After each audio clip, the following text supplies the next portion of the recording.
presentación, Laura Muro, es una de las coordinadoras del libro, el volumen, va a hablar de tres temas: el inmovilizado, tanto material como intangible, y el deterioro del valor y las diferencias que hay entre las normas internacionales y los principios norteamericanos. Muchas gracias, José Antonio.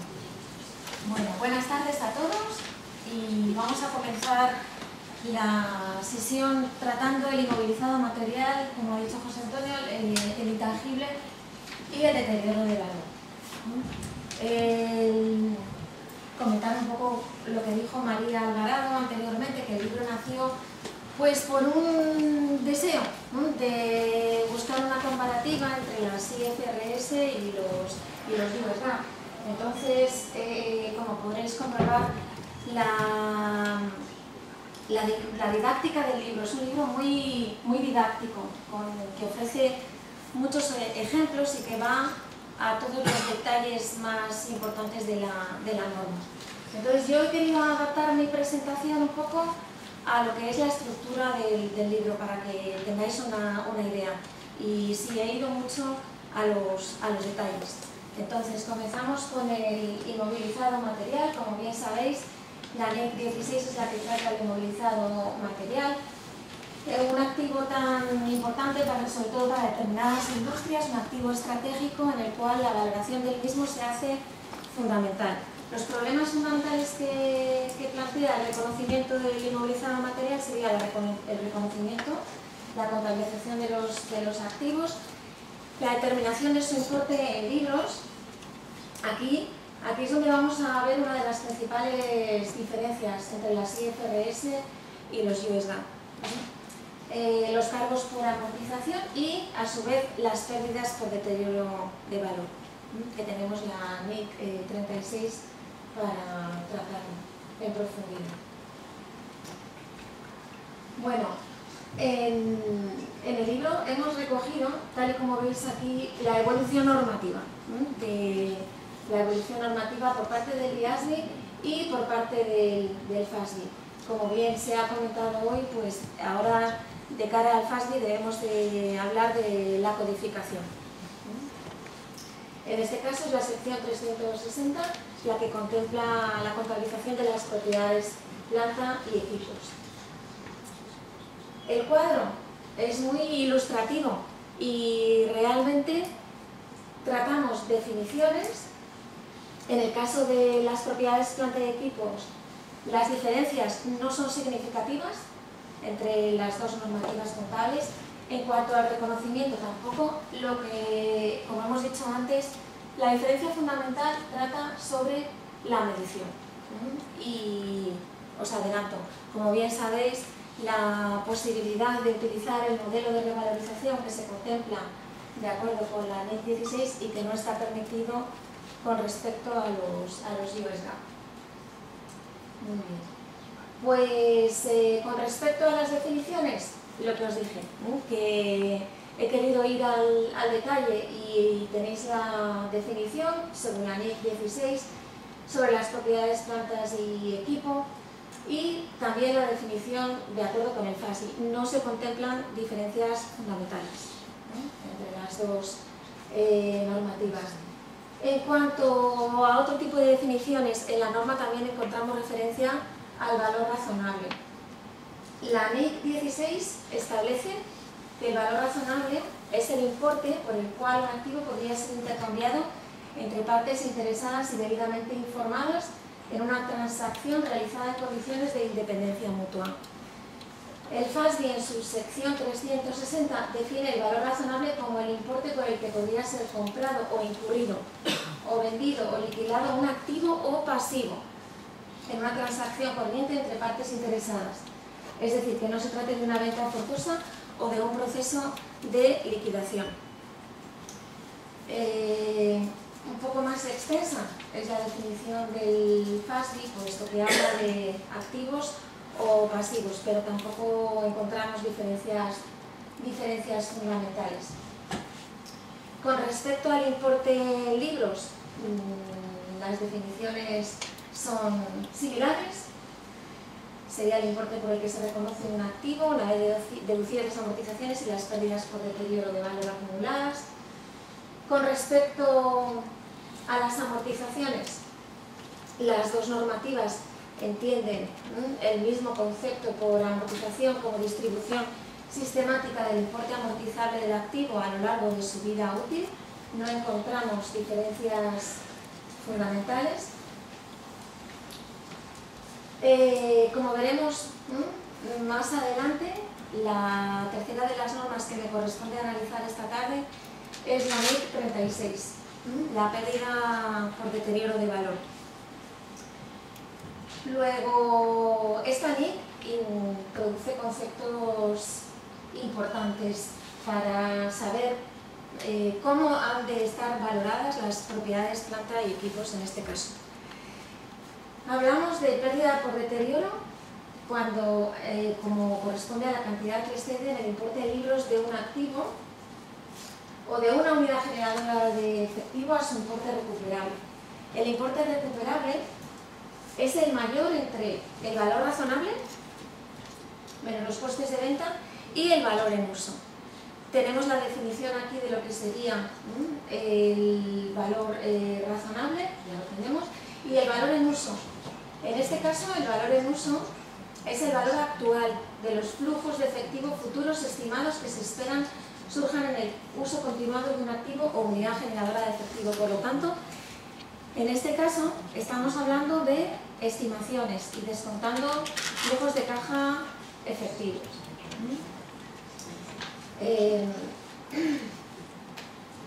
De acuerdo con la normativa estadounidense, también se regula, pero de distinta manera. En la sección 360 nos dice que el deterioro es la situación que se produce cuando el valor en libros de un activo de larga duración es superior a su valor razonable. Una pérdida por deterioro se reconocerá únicamente, el importe de libros de un activo de larga duración no es recuperable si supera la suma de los flujos de efectivo no descontados. Y aquí es donde está una de las diferencias más importantes. Las NIC, como hemos visto anteriormente, contemplan el descuento de los flujos de caja futuros esperados que va a generar el activo. Sin embargo, los US GAAP analizan el valor de los flujos de caja no descontados esperados, y es una diferencia importante que nos va a hacer pues tener diferencias en la valoración de los activos. Que lo que hemos venido comentando a lo largo de las sesiones, el proceso de convergencia es importante, y que la información contable sea homogénea es importante de cara a los inversores, que sean capaces de tomar decisiones y de poder comparar las cuentas de las empresas. Y bueno, pues todavía, como podemos comprobar y veremos a lo largo de la presentación, existen muchos motivos de discrepancia, ¿no? Que a la hora de comparar empresas pues nos van a hacer que la información no sea perfectamente comparable. Muy bien. Por lo tanto, como conclusión, de cara a la pérdida por deterioro, es más probable que ocurra si aplicamos las NIC, por la utilización de los flujos de caja descontados. Muy bien. Con respecto al criterio de reconocimiento, ¿cuándo debemos de reconocer las propiedades planta y equipo de acuerdo a la NIC 16? Pues cuando sea probable que la entidad obtenga los beneficios económicos futuros derivados del mismo y el coste del activo pueda determinarse de forma fiable. Son los requisitos establecidos por la NIC 16. De acuerdo con el FASB, no encontramos diferencias significativas. Lo que sí establece el FASB es el criterio de control. Una entidad particular que puede obtener el beneficio y el control de acceso de otros al mismo, el criterio del control, pero no se encuentran diferencias significativas. Criterio de medición. En cuanto al criterio de medición, de acuerdo con la NIC 16, el coste de las propiedades plantas del equipo comprende su precio de compra y cualquier coste directamente atribuible para poner al activo en condiciones de funcionamiento. Exactamente igual que el FASI. Como podéis comprobar, en la sección 360 se nos indica que se incluirán todos aquellos gastos directamente atribuibles a poner un activo en el lugar y condiciones de trabajo para su uso previsto. Por lo tanto, no vemos diferencias significativas. Entramos en el punto fundamental de discrepancia, que es la posibilidad de la revalorización. Una de las críticas que se le hacen a las normas internacionales es el tema de que permiten alternativas, de que se puede permitir o utilizo el modelo del coste o utilizo el modelo de la revalorización. Y entonces, si se permiten alternativas, la comparabilidad de la información financiera pues no va a ser tan grande. Pero bueno, sería una cuestión a debatir sobre si el permitir a las empresas utilizar valores de mercado supone una mejora en la calidad de la información y en la fiabilidad o no. Lo que sí que es cierto es que para algunas empresas, como pueden ser las empresas del sector inmobiliario, el dar la opción de revalorizar los activos, no en momentos de crisis, porque, ¿verdad?, en momentos de crisis pues no lo encontramos, pero sí es cierto que muchas empresas del sector acompañaban a los estados financieros del sector inmobiliario de unos informes de valoración de mercado realizados por empresas independientes, porque era una forma de proporcionar a los inversores y a los usuarios de la información financiera de valores reales del mercado de lo que en realidad valen los activos. Sin embargo, la normativa norteamericana es mucho más conservadora en este sentido y prohíbe absolutamente el tema de la revalorización de los activos. El precio de coste es mucho más objetivo y ya está. Prudencia valorativa. Si hay una pérdida, pues la vamos a reconocer, que exceda más allá de lo que son, lo que sería la amortización. Cada año haremos el test por deterioro, pero si tenemos un terreno o un edificio y su valor sube, pues esperaremos al momento de venta para recoger el beneficio. Muy bien. Entonces, por supuesto, en el capítulo del libro hemos tratado al detalle todos los efectos o las consecuencias contables de la revalorización, cómo se trata, con ejemplos y demás. Hemos ido al detalle. Importante, el superávit de revalorización se reconocerá en el patrimonio neto. Se reconocerá en el resultado del ejercicio en la medida que suponga una reversión de una disminución por devaluación del mismo.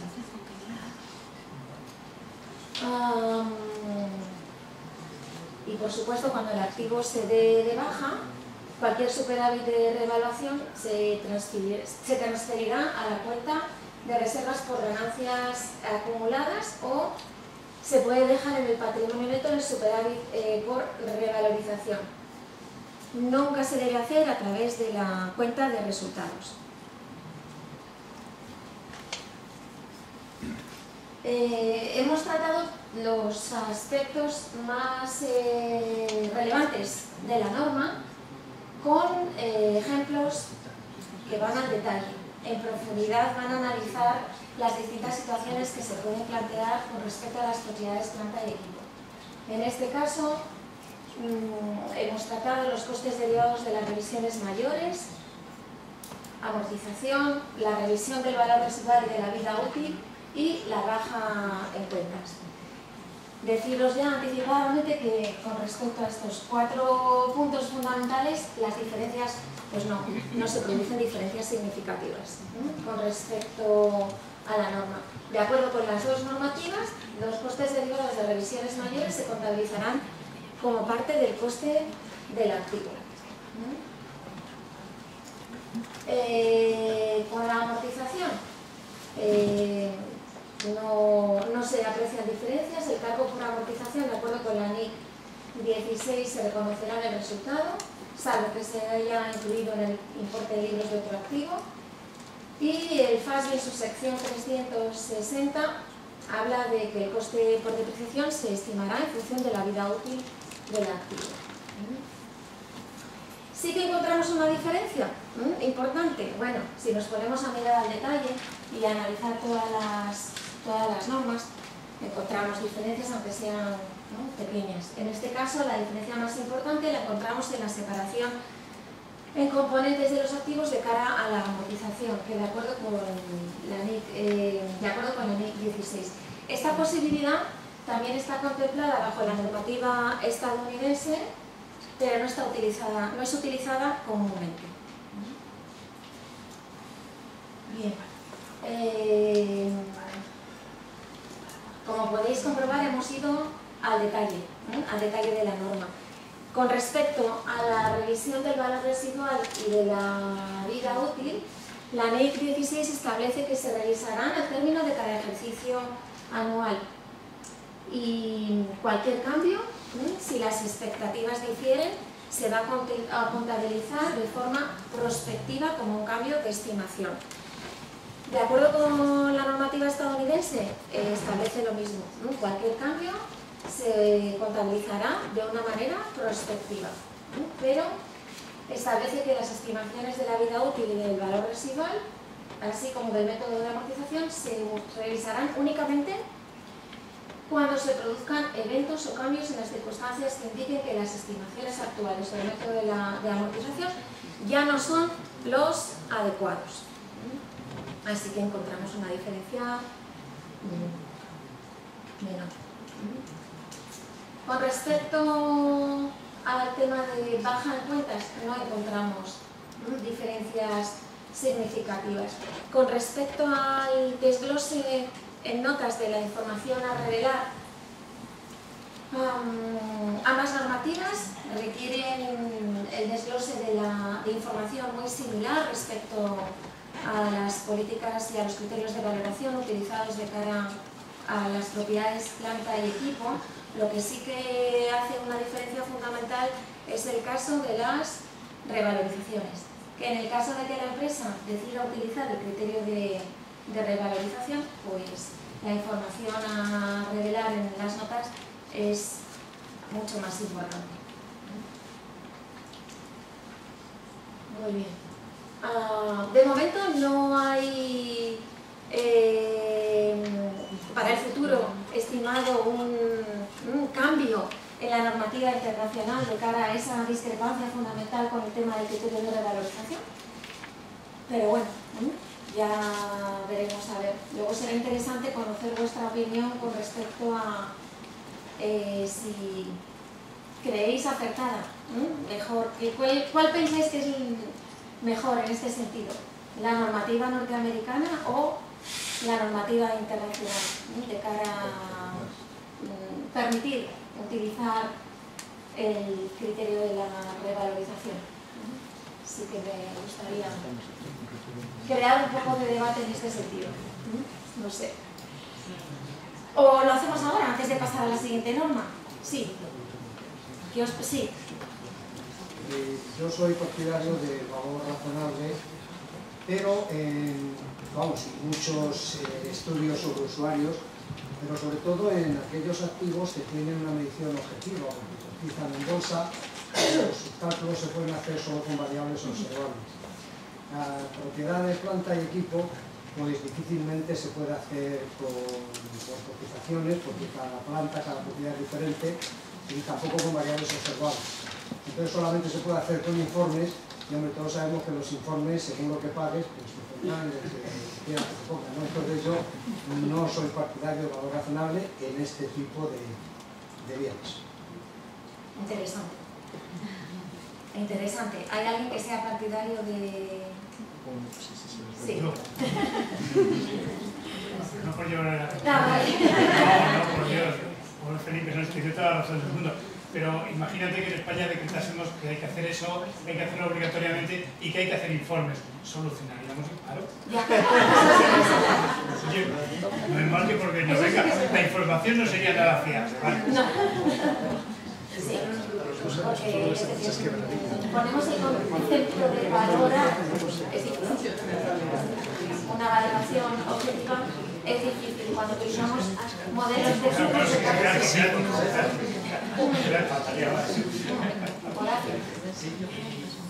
La verdad que por la planta de equipo lo único que se revaloriza son las propiedades. Estos son los edificios y demás. Y yo también esto siempre me hace más que una norma ir a saber cuál es el modelo de negocio de las propiedades, algo que tiene que ver con el concepto de mantenimiento de capital. Realmente esas revalorizaciones van a ser significativas cuando la economía es muy inflacionista. Sí. Y de alguna forma yo creo que esta opción supone abrir la puerta a que se tenga una concepción del capital manteniendo en términos constantes. Es una impresión de este tipo de revalorizaciones, a diferencia de la 1040, que va con las pérdidas y ganancias, porque como los destinos que se le pueden dar a esos inmuebles es la venta, ¿no? O el alquiler. El alquiler para tener los yields. De todas formas, en la práctica es difícil. Nos costó encontrar ejemplos de empresas que lo estuvieran aplicando. Las empresas del Reino Unido tienen una tradición en utilizar estos criterios, pero bueno, cuesta encontrarlos. Es un debate muy interesante, porque yo creo que es uno de los puntos de más divergencia entre las dos normativas y es interesante de analizar, la verdad. Bueno, pues pasamos a la siguiente nota, que serían los activos intangibles. Unos activos tan importantes para muchas empresas, tan fundamentales, y como podréis comprobar en el capítulo, que no he escrito yo en este caso, Leandro Calivano y Ana Gisbert son los autores del capítulo, aunque hoy lo presento yo. Pero lo podréis mirar cómo los activos intangibles tan importantes para algunas empresas, la regulación siempre ha sido o ha tendido a ser conservadora con respecto a la contabilización de los intangibles en las cuentas de las empresas. Y bueno, aunque ha habido algún cambio, como vais a poder ver de cara al reconocimiento de activos generados internamente y demás, pero bueno, todavía estoy pensando en empresas del sector, por ejemplo, farmacéutico, en los cuales los gastos por investigación son tan importantes y que suponen una relevancia fundamental. Pues vamos a ver cuál es el tratamiento contable de acuerdo a las dos normativas. Una vez más, pues ahí hemos dado un análisis histórico de la norma, que el que le apetezca estudiar, pues tiene toda la información necesaria para ver ese análisis histórico y normativo. Y nuestra tabla interesante, de la cual nos sentimos muy orgullosos y estamos muy contentos porque realmente es muy didáctica, como os he dicho. Bien, ¿dónde encontramos las principales diferencias? Las principales diferencias dentro de lo que consideramos los activos intangibles las encontramos en activos intangibles procedentes de combinaciones de negocio, en el deterioro del valor del fondo de comercio, en cómo calcular ese deterioro, en la valoración posterior al reconocimiento inicial es significativa también, y esos tres puntos serían las diferencias más importantes. Ahí veis la definición de activo intangible, de acuerdo a la NIC 38, establece el concepto de identificable. Circunstancia no reconocida en la normativa estadounidense. No establece específicamente ese criterio en la definición de activo intangible. Si los dos hablan de activos sin apariencia física, sin sustancia física, por supuesto. De cara al reconocimiento, ambas normativas llegan a las mismas conclusiones. De acuerdo con la NIC 38, que el recurso intangible cumpla con la definición de activo reconocida en el marco conceptual. Como hemos venido hablando a lo largo de la sesión, el marco conceptual establece las normas y uno de los puntos importantes serían las definiciones, que son tan importantes. ¿Cuándo me voy a reconocer? Cuando sea probable que los beneficios económicos futuros fluyan a la entidad y que el coste del activo se pueda medir con fiabilidad. La normativa estadounidense es similar, no encontramos diferencias. Inicialmente, la NIC 38 establece que los activos intangibles se valorarán inicialmente por su coste y establece una serie de supuestos. La normativa estadounidense establece que los activos intangibles inicialmente se van a valorar por su valor razonable, estableciendo también otra serie de supuestos similares a los de la normativa internacional. Activos intangibles adquiridos como parte de una combinación de negocios, procedentes de operaciones de intercambio y los activos intangibles internamente generados, que aquí es donde está uno de los puntos fundamentales de divergencia. Bueno, pues hemos tratado los aspectos más relevantes de la norma con ejemplos y vamos a ir un poco derechos porque si no veo que no me va a dar tiempo a ver las tres normas y no le quiero dejar a Horacio sin su tiempo. Muy bien, pues tenéis la definición de las operaciones de intercambio, como hemos dicho, adquisición independiente a terceros, permutas y adquisición mediante subvención o donación.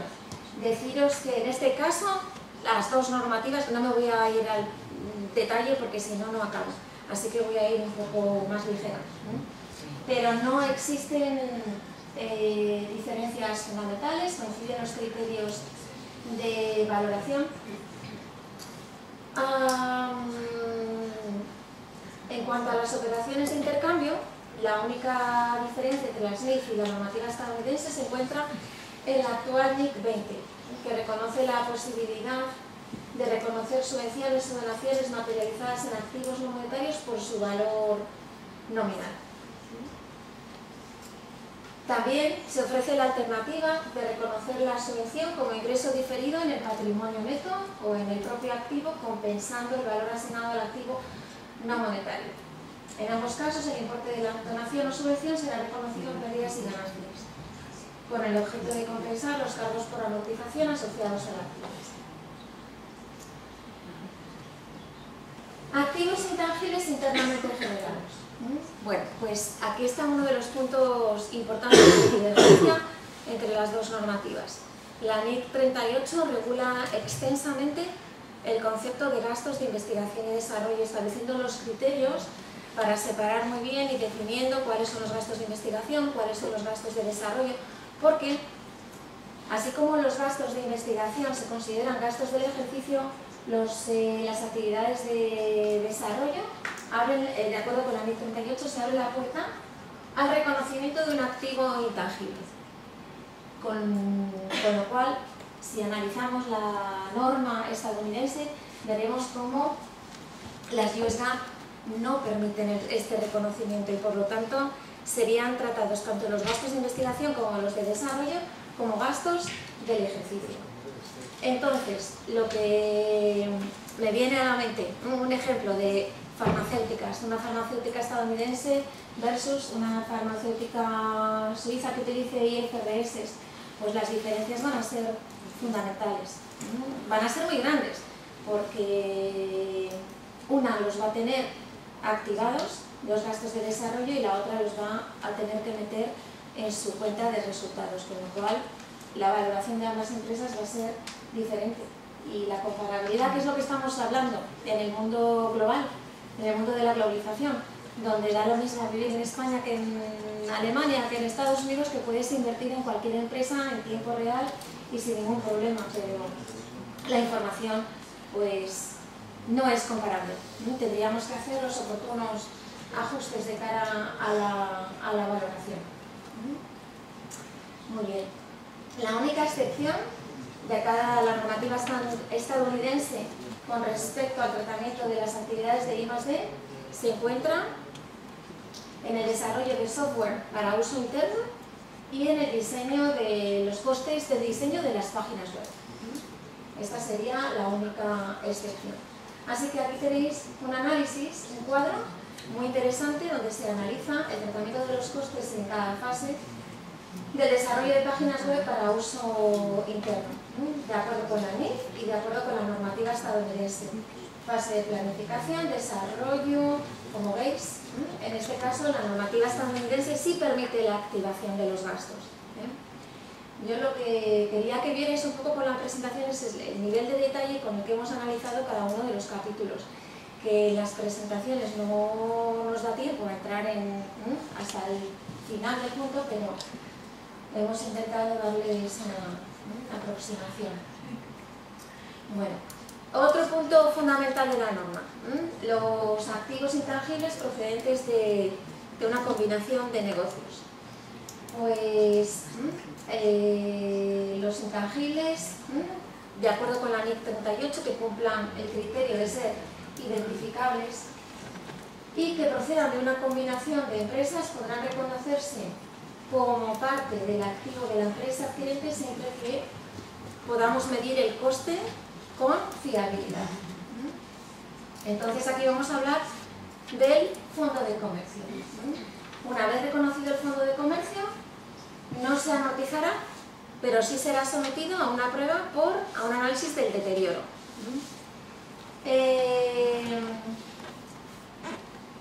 Las dos normativas coinciden en este caso.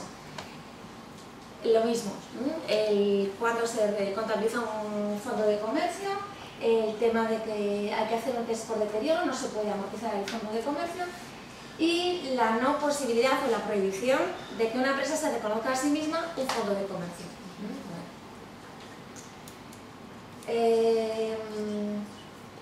La misma. La principal diferencia sería el tratamiento de los proyectos de I+D por parte de la empresa adquirida, tal y como hemos visto anteriormente. Luego, he realizado un análisis de cómo se debe de realizar la amortización del fondo de comercio. Y aquí entra el concepto de unidades generadoras de efectivo, de las unidades generadoras de efectivo. La incapacidad del fondo de comercio para generar flujos de caja de forma independiente hace necesario el análisis del fondo de comercio asignado a las unidades generadoras de efectivo.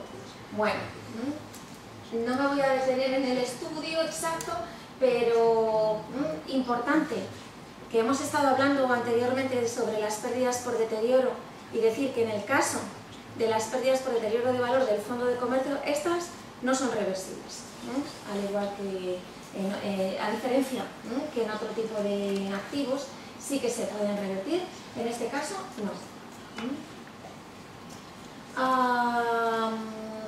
En el caso de la normativa estadounidense habla de reporting units, que serían, lo hemos traducido como unidades de gestión.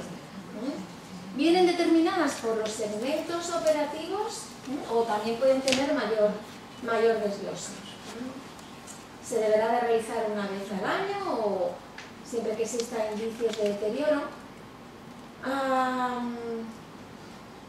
Así hemos concluido que el tema de la amortización, del cálculo de las pérdidas por deterioro en el fondo de comercio, pues no son significativas, lo único la diferencia entre unidades generadoras de efectivo y las unidades de gestión, que se vinculan de forma mucho más directa a los segmentos del negocio. Son enfoques distintos y otra vez la normativa estadounidense, en este sentido, de cara al cálculo de la pérdida por deterioro del fondo de comercio, es más conservadora. ¿Por qué? Porque prioriza la imputación de las pérdidas de valor del fondo de comercio antes que al resto de activos de la unidad de gestión. Por lo tanto, bajo normativa estadounidense, el valor del fondo de comercio se puede ver reducido de una forma más acelerada en cuentas que bajo la normativa internacional.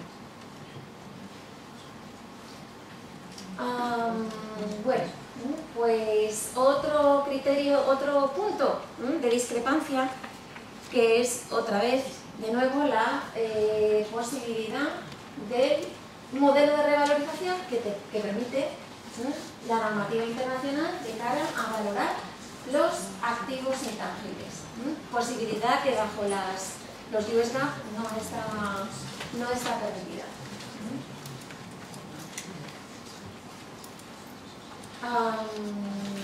Con respecto al desglose en notas, no encontramos diferencias significativas y como conclusión a los activos intangibles, comentar que los dos puntos fundamentales de diferencia, como hemos visto, sería el primero, la inversión en gastos de investigación y desarrollo, y lo segundo, el tratamiento más prudente y acelerado con respecto al terreno de la pérdida de valor del fondo de comercio.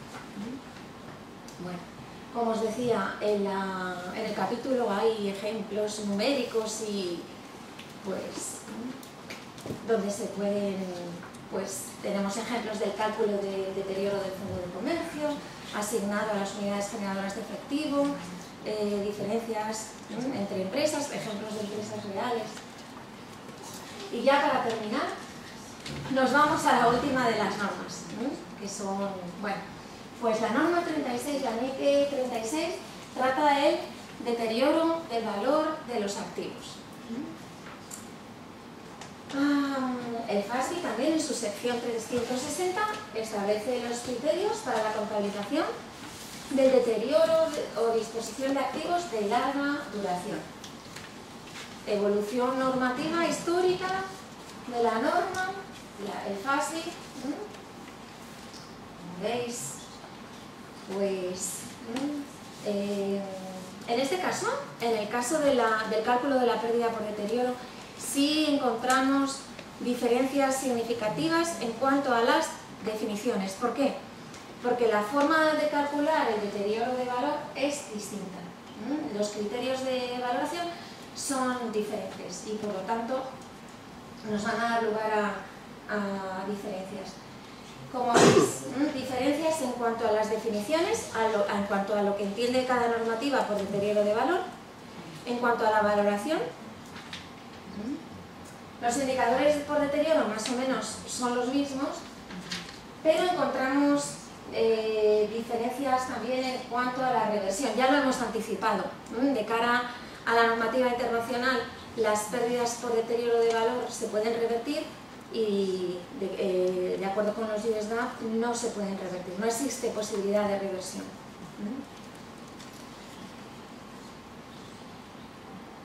Muy bien. Ya hemos hablado de las definiciones. Con respecto a la NIC 36 es importante calcular el importe recuperable. El importe recuperable es el mayor entre el valor razonable y el valor en uso. El FASB habla de deterioro de valor cuando el valor de un activo de larga duración, el valor en libros de un activo de larga duración, es superior a su valor razonable. La forma de valorarlo es distinta. A ver.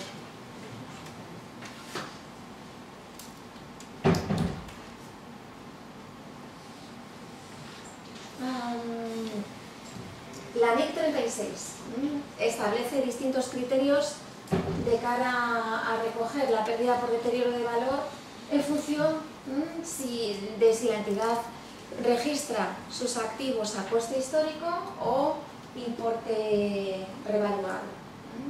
Si los activos se llevan sobre el modelo de coste histórico, el deterioro de valor se reconocerá como cargos del resultado del ejercicio. Cualquier pérdida de deterioro de un activo que previamente haya sido revalorizado se reconocerá como una disminución en la revalorización del activo.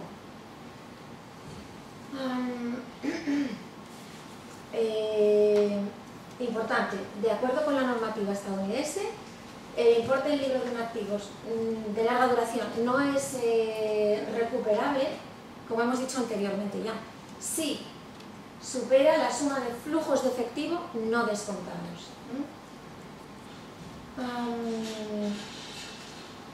¿Dónde se reconoce esa pérdida? En el resultado de operaciones continuas antes de impuestos sobre los beneficios en el estado de resultados de la empresa.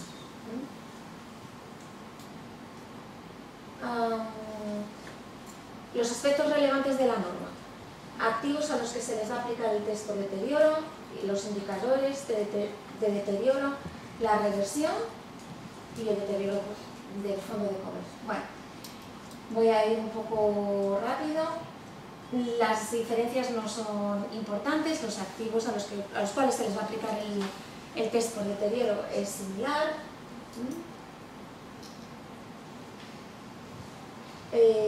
Los indicadores por deterioro, pues ambas normativas tratan los mismos supuestos, no podemos hablar de grandes diferencias, fuentes externas, fuentes internas de información.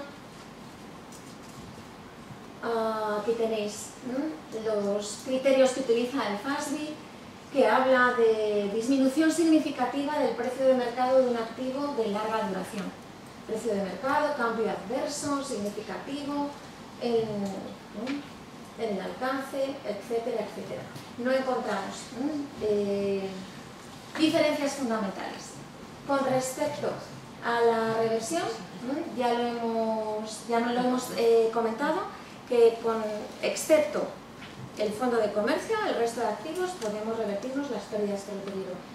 Situación que no se contempla bajo los US GAAP, en cuyo caso, si se reconoce una pérdida por deterioro de valor del activo, el valor ajustado del mismo será su nueva base de coste. El nuevo coste será amortizado durante el resto de la vida útil del activo. Bueno, con respecto al deterioro del fondo de comercio, pues ya voy a explicarle porque ya lo hemos comentado. Y comentar simplemente que ambas normativas regulan de distinta manera el cálculo de la pérdida por reversión del fondo de comercio. Los criterios son distintos y por lo tanto los resultados pues también lo son. Las NIC utilizan un enfoque gradual, mientras que los US GAAP utilizan un enfoque en dos etapas. Con respecto al desglose en notas, pues no encontramos diferencias significativas y así lo importante sería la prohibición de reversión de las pérdidas por deterioro y la prohibición por revalorización de los activos. Bueno, en cada uno de los capítulos hemos querido hacer un punto de referencia al estado de convergencia de la norma entre el FASB y IASB. Entonces, en este caso, como respuesta a la crisis bancaria, el FASB y el IASB emitieron diferentes normas de contabilidad para las pérdidas por créditos. Muchas instituciones financieras instaron a ambos organismos a trabajar juntos para mejorar la contabilidad de las pérdidas por créditos y llegar a un enfoque común para facilitar la comparación entre instituciones con arreglo a los US GAAP y las NIC. esperemos, como hemos hablado anteriormente, que el proceso de convergencia no se pare, que siga, por el bien de la comparabilidad. Por el bien de la comparabilidad. Las conclusiones del capítulo, la revalorización de los activos y el tema de las pérdidas por reversión. Y con esto se termina el análisis de las 3 normas.